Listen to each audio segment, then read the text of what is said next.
I was devastated, totally devastated. What would I do? We never heard from the superintendent, the principal, or anyone else. I had been working as a security guard in the school system for at least 15 years. I was protecting life and property from harm. I worked for the district since 1973. I was loyal to the district. I was loyal to the children of the district.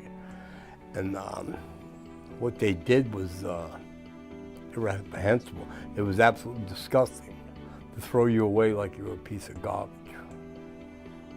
And we are the first line of defense. If someone were to come in, as in Sandy Hook, with an active shooter, we would be the first to be in harm's way. My first initial reaction was, ain't nothing gonna happen, because these people seem to do what they want to do, and there's no repercussions. I immediately called our president, Gregory Floyd, and the executive board, and we briefed them on the issue. Immediately, they said, get the attorneys on it, you do everything you can do legally, spare no resources. These are union members, we have to take care of them, and that's what we did. If an employer could just fire union members and replace them with non-union members, they would just do that every time, because non-union members are less expensive. They don't have protections. They don't have, they don't have the days off and the rights under the civil service law necessarily. We feel it because these people have families. I have a family.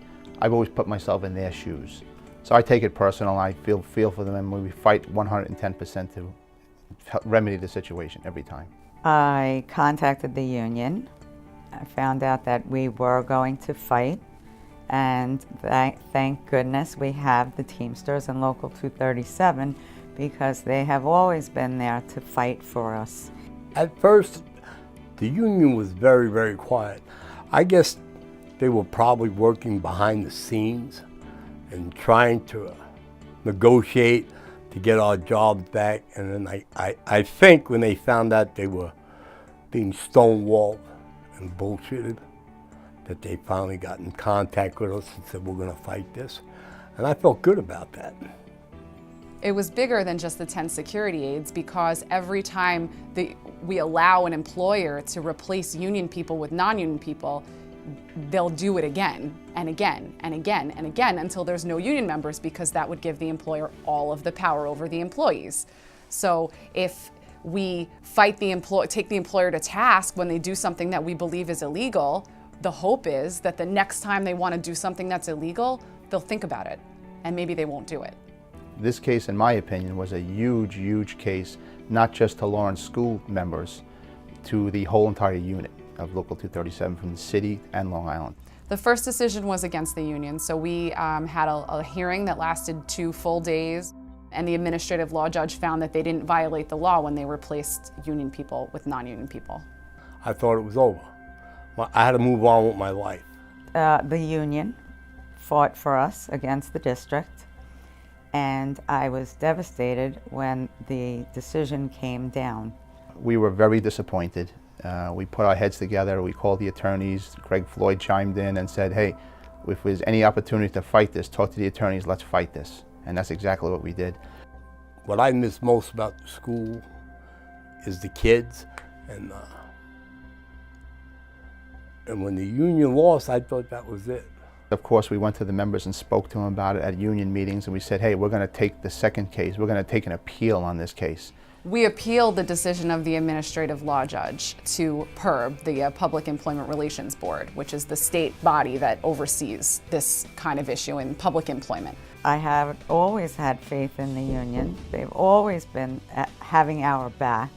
They've always fought for us, and without the union, we would have not had a shot at any of this at all. The decision was that the administrative law judge in part got it wrong, and that the district did in fact violate the law by subcontracting the security aides. I feel ecstatic and hope to get many well-deserved back pay and benefits that we've been paying ourselves for the last 2 years. There are still some points of the case that have to go forward. My understanding is that the district is going to be appealing the PERB decision, so we'll have to go to court for that. The message we send to Long Island members, not only in Lawrence, but across the island, is you have a team behind you, an educated team, a qualified, trained team that will not stop if confronted. We have a little bit of a battle left ahead of us, but it's still a great decision that we got, and we're really proud of it, and we're happy to bring back a victory to the membership. But we'll still keep fighting, and we'll do what we have to do to make sure that in the end it turns out right for us. The decision means, in my opinion, that they will be getting retro pay, benefits, lost benefits, any wages with interest, which is huge for the members. I felt good about it because somebody's going to stop them before it goes on and on and on and on. That's how I felt, that we were going to stick it to them. This speaks for itself, this win. It's huge, really. You got to stay together. It's like I was in the Marine Corps. You're a team. You have to fight together and stay together. You try to do the best you can to make people's lives better, and this really, we're proud of it, and we're proud of our members, and this is a great victory for the members and the union.